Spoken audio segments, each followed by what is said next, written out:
Alors, donc je voudrais d'abord vous remercier. Vous savez, votre organisation, même si elle n'existait pas, il fallait en créer. Parce que moi, j'ai eu la chance de faire plus de 10 ans en Europe.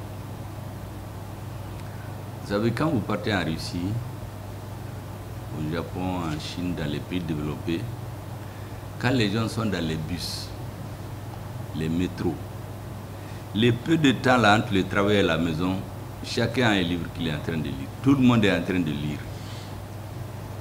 Mandela dit d'ailleurs qu'un peuple qui avance, c'est un peuple où on lit. Et chez nous, les gens ne lisent pas.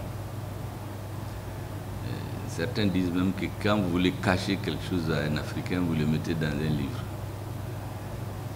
Et quand vous essayez ici, si ça touche les problèmes politiques, c'est bonjour les dégâts. Au lieu de lire votre livre, il y a des gens qui se lèvent parce qu'ils ne sont pas d'accord avec vous. Ils font des pamphlets.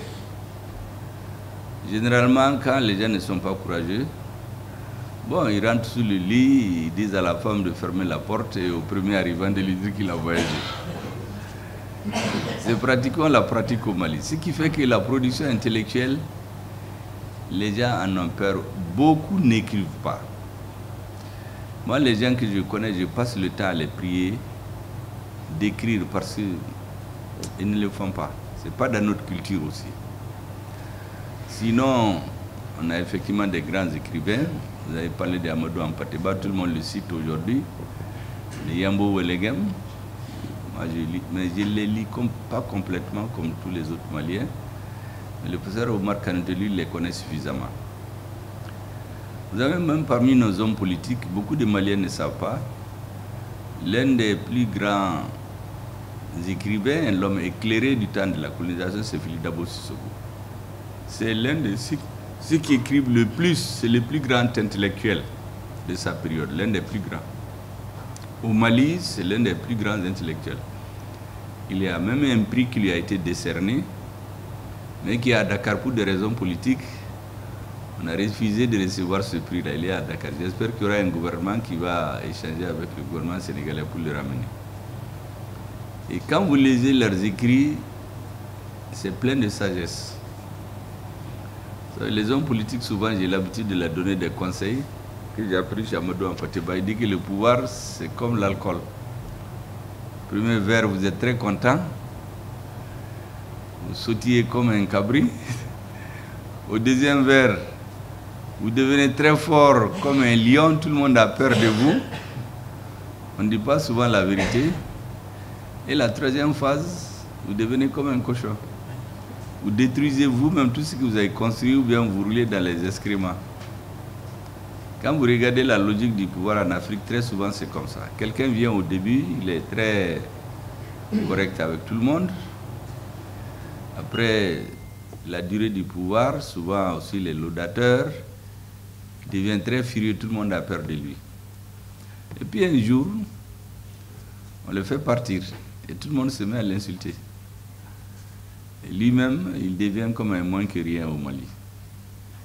Or, je me dis que quelqu'un qui a la chance d'être à ces hautes fonctions, ce n'est pas pour rien. Certainement qu'il a des grandes qualités. Mais on les cache. Moi, par exemple, les présidents qui ont eu la chance de diriger le Mali, j'ai essayé pour moi-même de comprendre en travers différents écrits ce que les gens disent, quelle est leur psychologie, comment ils ont décidé de diriger le Mali, quel était leur rapport au pouvoir et à la population. Mais il y a une chose que beaucoup d'Africains n'apprennent pas, c'est l'histoire. Vous savez qu'en Europe, la grande caractéristique des hommes politiques, ils apprennent beaucoup l'histoire, plus que leur spécialité. Marx dit que quand vous ne connaissez pas l'histoire, vous êtes appelé à la répéter. Quand vous regardez les événements politiques, il n'y a rien de nouveau sous le soleil. Tout ce qui s'est fait aujourd'hui, ça s'est fait avant. Ça s'est fait avant ça. Mais quand vous avez une génération spontanée d'hommes politiques qui ne disent que les journaux, ils ne connaissent rien. Quand vous prenez les grands hommes politiques en Europe, Ils connaissent les grands littéraires, les grands penseurs, les grands philosophes de leur nation, l'histoire de ceux qui ont dirigé le pays. Chez nous, les gens ne connaissent rien du tout. Ils viennent seulement, on fait le ho-ha-ho, on a de l'argent, on devient responsable, et puis on a une de renommée. Les autres qui ont fait ces choses-là, ils les manipulent. Ils étudient les psychologies. Quand vous regardez par nos dirigeants, ils sont très sensibles à la flatterie. Ils aiment beaucoup ça. Et les Européens ayant compris ça, vous verrez quand un dirigeant africain est chez eux, la première des choses, ils essaient de créer des amitiés, des familiarités légères qu'on ne doit même pas faire avec un chef d'État. Mais quand c'est les Africains, vous avez vu le français, là, comment il s'appelle, Macron, tapé dans le dos de Ibeka, ça c'est Hollande. Macron qui prend le président burkinabé, il dit aux gens, ouais, il est parti aux toilettes, le courant va s'éteindre bientôt. Vous voyez, en réalité, quand ils leur font ça, et ils sont très contents. Mais eux, ils ont leur projet. Même quand ils arrivent chez nous, ils commencent comme ça. Au début de l'opération Serval, par exemple, moi j'ai assisté à une réunion avec un certain nombre de personnalités. Tout de suite, les Africains, c'est les blagues familiales. Moi, je suis assis, il y a quelqu'un qui a voulu. Les Européens s'assoient, ils nous observaient. Il est venu essayer de blaguer. Je lui ai dit vraiment, asseyez-vous à votre place. Quand on finira notre réunion, on aura le temps de blaguer. Et quelqu'un dit, oui, le DAF, c'est l'homme le plus important ici. Les Européens notent tout ça. Ça veut dire que les gens sont portés sur l'argent. Pour eux, celui qui a l'argent est le plus important. Bon, c'est des petites choses comme ça qu'ils accumulent et ils n'ont aucune considération pour nos dirigeants. C'est pour cela que dans ces pays-là, ils sont convaincus qu'il n'y a pas de dirigeants africains qu'on ne peut pas corrompre. Les chefs d'État deviennent des petits commissionnaires. Il y a des pays, quand les gens vont leur rendre visite, ils mettent des enveloppes d'argent dans leur chambre. Moi, je connais des présidents ici. Ils vont en délégation dans certains pays que je connais. On vient dans la maison, de la chambre de chaque membre de délégation, on met des enveloppes en euros, d'autres en dollars. Bon, ils sont très contents quand ils reviennent. Mais celui qui fait ça, il sait pourquoi il fait ça. Il fait ça du premier au dernier de la délégation, jusqu'au président. Tout ça, ça dénote un peu de la nature des gens, comment ils vont les influencer. Comment vous pouvez imaginer qu'un chef d'État devient un commissionnaire d'un autre chef d'État? On l'a vu ici, les gens ne le savent pas, par exemple, nous on l'a vu. Ou bien vous partez dans un pays, 2 fois, 3 fois, 4 fois, même suivant les usages diplomatiques, ils refusent de venir chez vous. Mais en attendant, ils vous vassalisent avant, par des cadeaux, par des petits accueils. Vous dites que c'est votre ami. Bon, lui, il sait ce qu'il cherche. Donc les gens ne lisent pas chez nous. Moi, j'ai vu récemment, j'ai fait un livre, bien sûr, à sensation, semble-t-il. Il y a des gens qui viennent critiquer le livre. Vous savez ce qu'ils disent? Ah, je ne l'ai pas lu, mais on ne doit pas l'écrire maintenant. Le pays est dans les problèmes, c'est pas maintenant d'écrire. Mais est-ce que le cerveau, la nuit, là? Mais c'est pendant les périodes difficiles qui est la plus grande créativité. Vous savez, en médecine et dans la science, les plus grandes inventions sont faites pendant les moments de conflit. Parce qu'on cherche des solutions urgentes aux problèmes. Et puis, j'ai dit, ça dépend des gens. À mon temps, c'est travailler, lire, écrire, dormir, faire du sport. D'autres préfèrent aller dans les grains, faire toute la journée là-bas, à raconter des histoires sur le dos des gens. J'ai écouté même un historien qui dit que lui, il est historien, que leur professeur leur avait dit un jour, quand ils voulaient savoir ce qui s'est passé à Sikasso pendant la colonisation, qu'il ne faut pas parler de l'histoire. Mais ce monsieur-là, comment il sait ce qui s'est passé, au point de vous dire qu'il ne faut pas en parler? C'est parce qu'il y a un Européen qui a écrit. Pourquoi nous, on n'écrit pas? Parce que tout ce qui touche à la personne, les gens laissent. Vous faites un débat, au lieu de s'attaquer à vos idées, c'est à votre personne que les gens s'attaquent. Donc si vous avez peur, vous rentrez sous le lit, comme je dis, vous fermez la porte et vous dites à votre femme, le prochain arrivé, vous dites que j'ai voyagé. C'est comme ça. Donc c'est la mentalité des gens. Un livre que tu n'as même pas lu, comment tu peux le critiquer? Ou bien certains s'attaquent à la personne. Ils l'injurent, ils rentrent dans ces problèmes. Finalement, eux-mêmes, ils font la publicité. Vous savez, les livres dont vous parlez là, les adversaires ont fait la publicité pour ce livre-là, au point qu'il y a eu des ruptures de stock. Plus de 4, une liste d'attente de 400 personnes chez une seule librairie. Avant que l'imprimerie n'en produise des milliers. Parce que tout le monde voulait savoir, mais qu'est-ce qu'il y a dans ce livre-là? Pourquoi tout le monde, bon, je les appelle les illustres inconnus, parce qu'au Mali, il y a beaucoup de réputations surfaites. Hein. Il y a beaucoup de gens qui parlent, mais quand ils s'assoient devant des sachants, ils ne peuvent pas parler. Il y en a qui préfèrent être avec des jeunes qui ne comprennent pas grand-chose, qui applaudissent, qui les adorent. Mais s'ils ont quelqu'un en face de la même génération, c'est comment? Et comme ça, on a une jeunesse, d'une façon générale, ce que j'ai remarqué, on a une jeunesse très peu instruite. Vous ne trouvez pas un jeune qui vous a dit qu'il a lu un livre entier. Ça n'existe pas. C'est des portions. Plus le temps est rapide maintenant. On a amené TikTok, on a amené des choses de quelques secondes. Mais quand vous partez dans les pays qui ont inventé ça, vous partez par exemple dans les pays comme la Chine, les enfants, on ne va jamais les laisser toute la journée devant l'ordinateur. Il y a des moments courts ou pour distraction. Le reste du temps, ils sont dans les algorithmes, dans la mathématique, dans la chimie. C'est des choses comme ça qu'ils regardent. Vous partez aux États-Unis, ceux qui inventent les tablettes là, leurs enfants ne sont pas toujours en train de jouer aux tablettes. Le président là-bas, ses enfants, il n'y a que samedi, dimanche, il y a un temps où ils regardent la télé. Le reste du temps, leur père et leur maman sont en train de faire des exercices avec eux. Mais chez nous, dès que quelqu'un a des moyens, il achète des ordinateurs et donne à son enfant. Donc, on formate notre cerveau comme ça. Les gens ont l'impression qu'ils sont à la mode. En réalité, ils deviennent des consommateurs inconscients. Celui qui organise tout ça, lui, il s'enrichit sur le dos des gens. Et les gens deviennent des abrutis en quelque sorte, qu'on peut manipuler quand on veut. On met dans leur tête ce que tu veux. Par exemple, avant, quand tu parlais de l'uranium du Niger, vous verrez des hommes politiques français qui vont dire « Non, non, non, le Niger ne pèse même pas dans notre part énergétique. » Mais il y a des gens qui croient à ça. Mais quand on a commencé à couper, c'est là que les problèmes ont commencé. Comme disent les Bambara, on a vu l'âne sous la moustiquaire.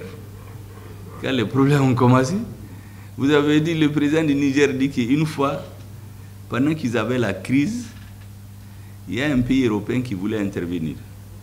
Le président de France l'a appelé pour lui dire de ne pas, pour parler en Bambara, de ne pas mettre sa bouche dans les affaires du Niger. Que le Niger, c'est pour eux, c'est pas pour les autres. Et l'autre a laissé. Imaginez-vous, un pays, vous dites à quelqu'un de ne pas parler avec les gens parce que ce pays, vous êtes les seuls. Moi, j'ai été dans les pays du Moyen-Orient. Il y a quelqu'un, quand je l'ai vu, j'ai dit, vous savez, moi, j'ai failli ne même pas venir chez vous parce que dans notre pays, on nous dit que vous ne faites que ce que la France vous dit de faire. Est-ce que vous savez que dans certains pays, on leur a dit que même pour parler aux Africains, il faut parler d'abord avec les Français ou avec les Européens. Même pour leur parler. Vous savez, quand il y avait la fameuse opération dit G5 Sahel, G5 Sahel a demandé 2 milliards qu'ils n'ont jamais eu, pendant qu'on mettait 100 et quelques milliards en Ukraine en quelques mois. Ils vont commander dans les pays arabes. Quand ils trouvent 100 ou 200 millions, il y a un pays qui collecte au nom des Africains. Il met les 90 millions dans sa poche. Les 10 millions qui restent, il prend des vieux équipements chez lui, il les repeint et on les file aux Africains.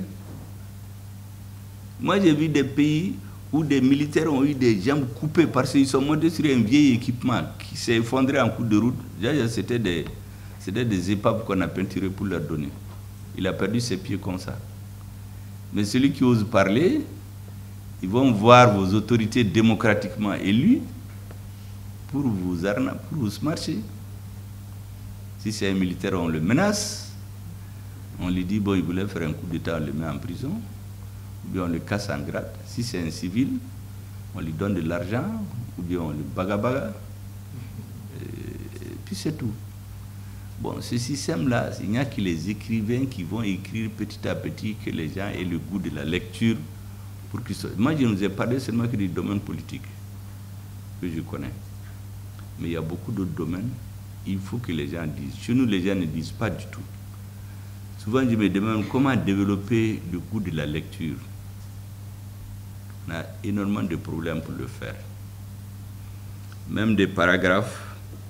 Quelqu'un comme les Yambo Welegem, les Amadou Ampateba, les Philippe Dabo, quand vous les lisez pour un homme public, vous n'avez besoin de rien apprendre ailleurs.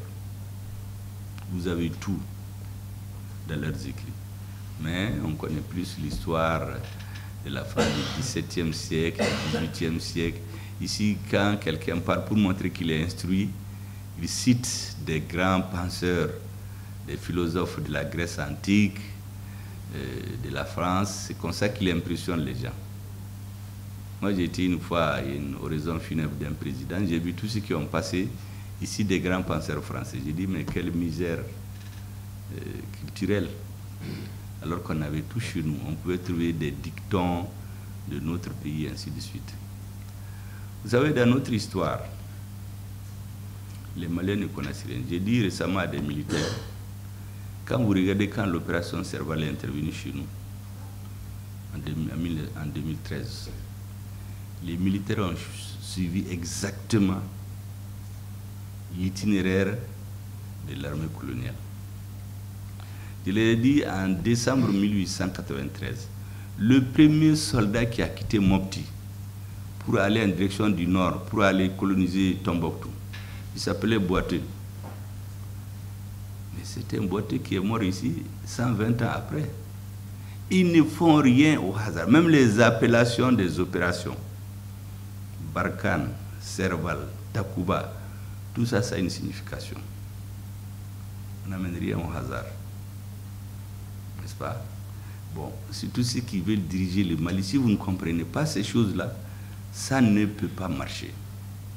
Vous ne pouvez rien comprendre.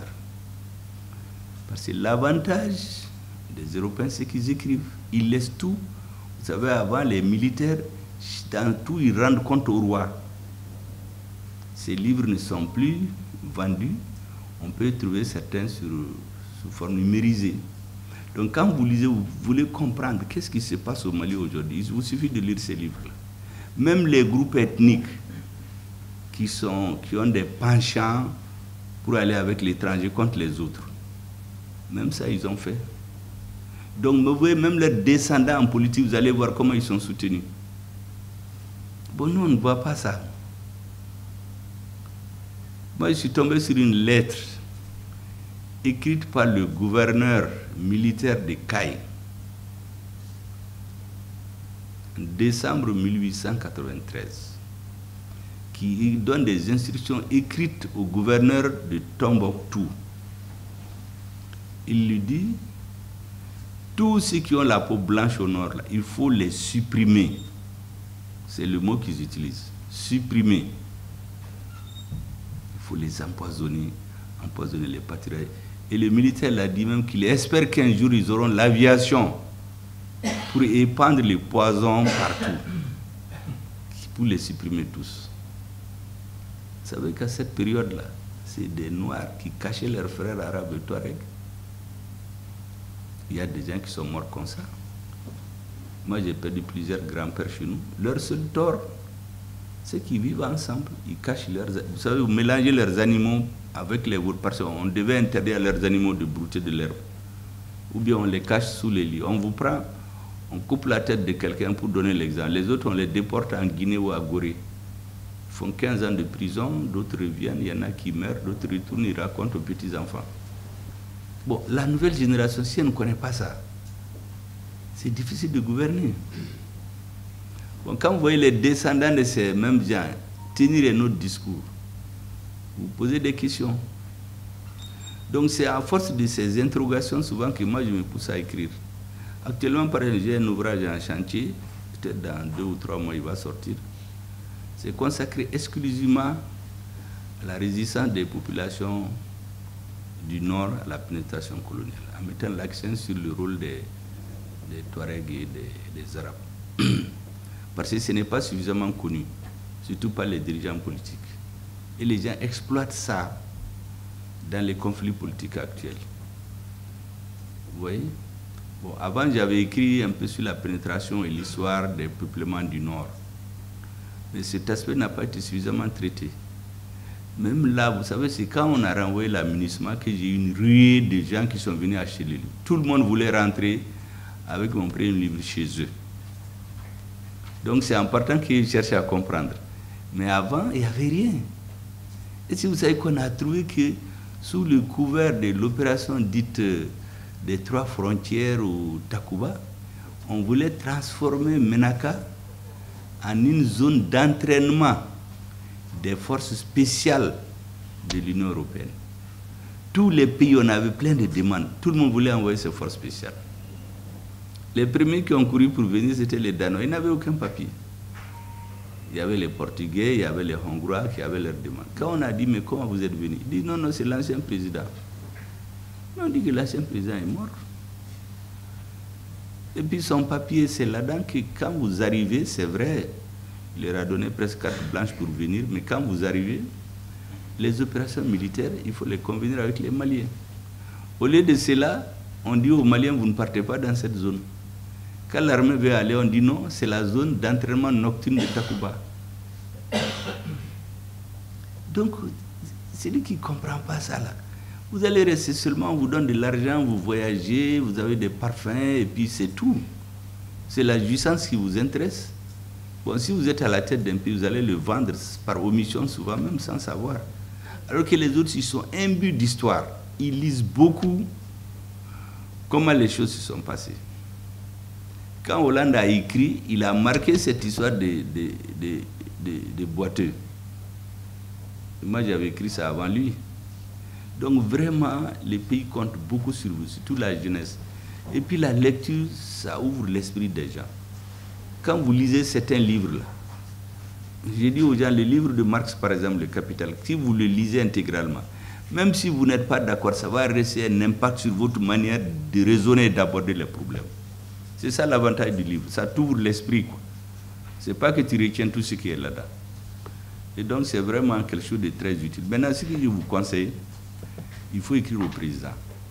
Vous savez, c'est la nouvelle génération. Je pense qu'aujourd'hui, le président, le ministre de la Culture, il veut mettre la culture au centre du nouveau Mali. Il faut lui écrire et lui donner tout l'honneur pour ça. Il va juger, il peut déléguer son premier ministre, ou bien lui-même il va prendre en charge, ou dire de le confier à des ministres. Comme ça, c'est un niveau plus haut. Au lieu que ça, il faut que vous-même vous adressiez à lui. Je pense que c'est très valorisé, parce qu'il accorde beaucoup d'importance à la culture aujourd'hui. Le ministre de la Culture d'ailleurs profite pour souvent s'imposer aux autres. Quand il parle de culture, là, vous ne devez pas le contester. Parce que la culture, c'est quelque chose de très, très important. Pour le Malikoura qu'on veut faire, là, sans la culture, ça ne va pas. Parce que comme on dit dans la vie, quand l'homme perd tout, ce qui lui reste, c'est la culture. C'est la chose que vous ne pouvez pas lui enlever. Vous pouvez le tuer, vous pouvez l'affamer, vous ne pouvez pas lui enlever sa culture. Voilà. Donc vraiment, merci beaucoup.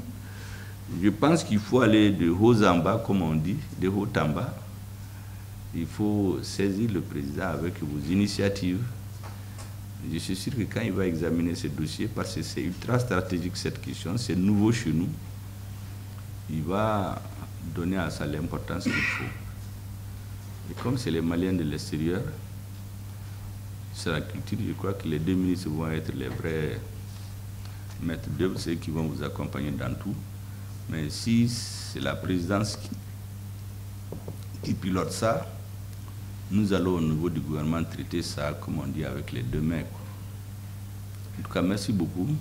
Et nous sommes très heureux de votre visite. Je crois que ça doit avoir une suite pour que, dans quelques années, vous puissiez vous rappeler de l'année 2024, année au cours de laquelle vous avez posé une nouvelle pierre dans la construction nationale. en initiant cette organisation qui me semble très très importante pour l'avenir de notre pays. C'est ce que je veux dire, M. Diakité. Merci beaucoup.